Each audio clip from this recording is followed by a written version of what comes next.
السلام علیکم ورحمۃ اللہ وبرکاتہ۔ معزز ناظرین، پہلے آپ اس ویڈیو کو سن لیجئے، پھر اس کے بعد آگے بات کرتے ہیں۔ خواب کے اندر روزانہ حضور آ رہے ہیں، کبھی حضرت عمر آ رہے ہیں، کبھی حضرت ابو بکر آ رہے ہیں۔ یہ دعویٰ ہے اس مسجد میں ایک جماعت چل رہی ہے جو مرکز سے ہٹ کر وہ جماعت چلا رہے ہیں، اور اس کے اندر کیا ہو رہا ہے کہ ایک امیر صاحب ہیں جن کا ایک خادم ہے، اس کو خواب نظر آ رہے ہیں ریگولر، دن بدن نئے نئے خواب اس کو نظر آ رہے ہیں، اور ان خواب کی تعبیرات پر یہاں پر کام ہو رہا ہے۔ یہاں پر ماشاءاللہ ایک کیا کہتے ہیں پگڑی کی شکل میں ایک لباس انہوں نے لے لیا ہے اپنا، جبے کا اور بلیک پگڑی کا، اور یہاں پر ایسے ایسے کام ہو رہے ہیں میں بیان نہیں کر سکتا، میری زبان قطر آ رہی ہے ان کو بتاتے ہوئے، آپ کے سامنے ظاہر کرتے ہوئے۔ ابھی یہاں پر ایک مسئلہ پیش آیا ہے جس کو ظاہر کرتے ہوئے مجھے بالکل بھی اچھا نہیں لگ رہا، مگر آپ کو بتانا لازمی ہے۔ وہ ابرار بھائی ہمارے بتائیں گے کیا ہوا۔ ابرار بھائی السلام علیکم۔ یہ ہماری مکی مسجد ہے، مکی مسجد، اس کے اندر ہم نماز بھی پڑھتے ہیں اور ہم اپنی جامع مسجد کے ذمہ داروں میں بھی آتے ہیں۔ مکی مسجد کے اندر 17 تاریخ کو، ابھی جو پچھلی 17 تاریخ گئی ہے اتوار کا دن، اس دن کیا ہوا کہ ادھر بیان ہوتا ہے حضرت کا، جو بھی ان کو یہ حضرت مانتے ہیں ان کا بیان ہوا۔ بیان ہونے کے بعد حضرت نے کچھ بیان میں اس طریقے کے الفاظ استعمال کرے جو سننے کے لائق نہیں تھے، تو کسی انسان نے اپنا کیمرہ نکالا اور ویڈیو بنانا شروع کر دی۔ جی ناظرین، آپ نے ویڈیو دیکھ لی، ہو سکتا ہے آپ اس ویڈیو کو سننے کے بعد پورے معاملے کو آپ سمجھ گئے ہوں گے اگر آپ نے سوشل میڈیا پر اس طرح کی ویڈیوز دیکھی ہوں گی۔ ابھی پچھلے دنوں سے سوشل میڈیا پر ایک ویڈیو بہت زیادہ تیزی کے ساتھ وائرل ہو رہی ہے، جس کے بارے میں ہم نے اس سے پہلے کی ویڈیو میں جو ہے کچھ بات کی ہے، اور ابھی آنے والی اگلی ویڈیوز میں بھی کچھ باتیں ہم اس کے متعلق کریں گے دلائل کی روشنی میں۔ لیکن اس ویڈیو کے بنانے کا جو مقصد ہے وہ آپ کو اور زیادہ آگاہ کرنا ہے۔ یہ صاحب جن کی آپ نے ویڈیو ابھی اسکرین پر سنی ہے، میں فوٹو لگا رہا ہوں، یہ اسی مسجد یعنی جو دہلی کا علاقہ ہے خورجی، اس کی جو مکی مسجد، جس مسجد کے اندر یہ فتنہ ابھر رہا ہے، جو اس ایک جماعت چل رہی ہے اس مسجد میں، جو مرکز نظام الدین کے طریقہ کار سے ہٹ کر کام کر رہی ہے۔ لیکن بتلایا جا رہا ہے کہ وہ پہلے مرکز نظام الدین ہی سے جڑے ہوئے تھے، اب وہ مرکز نظام الدین کے طریقہ کار سے ہٹ گئے ہیں، اور انہوں نے اپنا ایک نیا طریقہ بنایا ہے جس پر وہ کام کر رہے ہیں۔ اور اب انہیں یا ان کے درمیان میں کسی صاحب کو روزانہ خواب آ رہے ہیں مختلف طرح کے، کبھی خواب میں اللہ کے نبی صلی اللہ علیہ وسلم آ رہے ہیں، کبھی خواب میں سیدنا حضرت ابوبکر صدیق رضی اللہ تعالیٰ عنہ آ رہے ہیں، کبھی خواب میں سیدنا امیر المؤمنین حضرت عمر بن خطاب رضی اللہ تعالیٰ عنہ آ رہے ہیں۔ اسی طرح بار بار ان کو خوابوں میں بشارت دی جا رہی ہیں، کشف و الہام ہو رہے ہیں، اور وہ کرتے کرتے کرتے کرتے اپنے آپ کو خلیفۃ المسلمین ہونے کا دعویٰ کر رہے ہیں۔ انہوں نے اپنے آپ کو خلیفۃ المسلمین ہونا گھوشت کر دیا ہے کہ ہم خلیفۃ المسلمین ہیں۔ اور صرف اتنا ہی نہیں، میں نے اس سے پہلے کی ویڈیو میں آپ کو بتلایا تھا کہ انہوں نے یہاں تک کہہ دیا ہے کہ جو مجھے خلیفۃ المسلمین نہ مانے وہ کافر ہے، اور یہ اللہ کے نبی نے کہا ہے کہ جو آپ کو خلیفۃ المسلمین نہ مانے وہ کافر ہے، وہ دائرہ اسلام سے باہر ہے، مومن نہیں ہے۔ یہ ان کا دعویٰ ہے جس کو آپ اس ویڈیو میں دوبارہ سن لیجئے۔ گاؤں ہے، شہر دیہات، اللہ پاک نے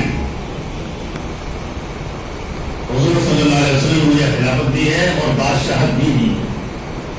جی، آپ نے اس ویڈیو کے اندر ان کا یہ دعویٰ سنا، جس کے اندر یہ دعویٰ کر رہے ہیں کہ میں خلیفۃ المسلمین ہوں، اللہ کے نبی نے جو ہے خواب میں بشارت دی ہے، اور یہ بھی کہا ہے کہ جو مجھے خلیفۃ المسلمین نہ مانے وہ کافر ہیں۔ ناظرین، میں نے اس سے پہلے کی ویڈیو میں بھی آپ سے یہ گزارش کی تھی کہ ہمیں اس فتنے کے خلاف زبردست آواز بلند کر دینی چاہیے، صدائے حق کی ایک لہر دوڑا دینی چاہیے، گلی گلی کوچے کوچے ہر تنظیم جماعت کے پلیٹ فارم سے اس فتنے کے خلاف جو ہے زبردست آواز اٹھنی چاہیے، اور اس فتنے پر یلغار آنی چاہیے تاکہ یہ فتنہ دبے، اور اس فتنے کی چپیٹ میں لپیٹ میں جو ہمارے نوجوان بزرگ، بالخصوص وہ ہمارے احباب جو تبلیغی جماعت سے جڑ کر کام کرتے ہیں، اور وہ گھر گھر گلی گلی جا کر لوگوں کو مسجد سے اللہ سے جوڑ رہے ہیں، ان کے ایمان کی حفاظت ہو سکے۔ میں بار بار اپنی ویڈیوز میں اس طرف توجہ اس لیے دلا رہا ہوں کیونکہ دیکھیے تبلیغی جماعت میں لگنے والے جو ہمارے احباب ہوتے ہیں، وہ بیچارے ان کے دل کے اندر دین کا درد بہت ہوتا ہے، انکار نہیں کیا جا سکتا جتنا ان کا درد ہوتا ہے دین کے متعلق، معاشرے میں سدھار کے متعلق،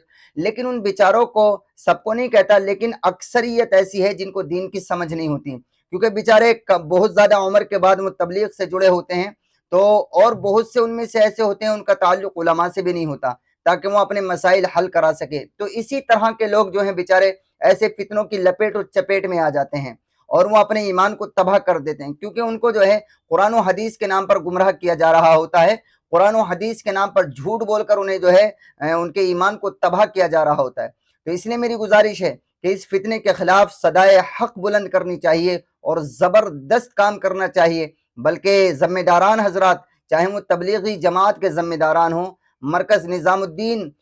کے ذمہ داران ہوں، اور یا پھر علماء دیوبند ہوں، دارالعلوم دیوبند کے ذمہ داران ہوں، وہ اس فتنے کے خلاف آواز بلند کریں، اپنی ذمہ داری سمجھیں، اور اگر ہو سکے تو اس فتنے کے خلاف اس کا جو سربراہ ہے عبد الرشید، جس نے خلیفۃ المسلمین ہونے کا دعویٰ کیا ہے، اس کے خلاف جو ہے قانونی کارروائی ہونی چاہیے، کیونکہ دیکھیں یہ بات تو کنفرم ہے کہ اس طرح کے فتنے جو ہے جو اس طرح کے دعوے کرتے ہیں وہ کبھی سدھرتے نہیں ہیں، وہ مانتے نہیں ہیں، کیونکہ وہ ان کی ایک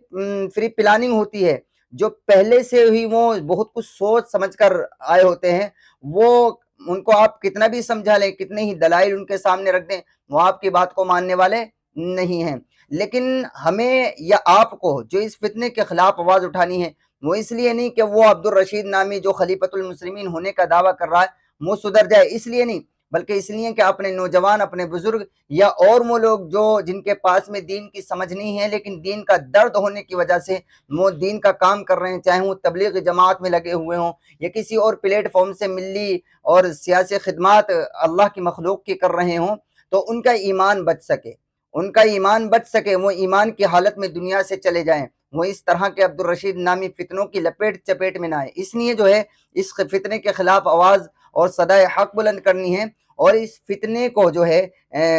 قانونی کارروائی کر کے اسے جو ہے زبردست سیکھ دینی ہے، اس فتنے کو جو ہے کافر کردار تک پہنچانا چاہیے تاکہ راستہ صاف ہو، اور جی جو ہمارے نوجوان ہیں، ہمارے بزرگ ہیں جو اس تبلیغی جماعت کے راستے سے خدمات کر رہے ہیں، وہ اپنے ایمان کو محفوظ رکھتے ہوئے جو ہے وہ دینی خدمات انجام دے سکیں۔ اس ویڈیو کو شیئر کیجیے۔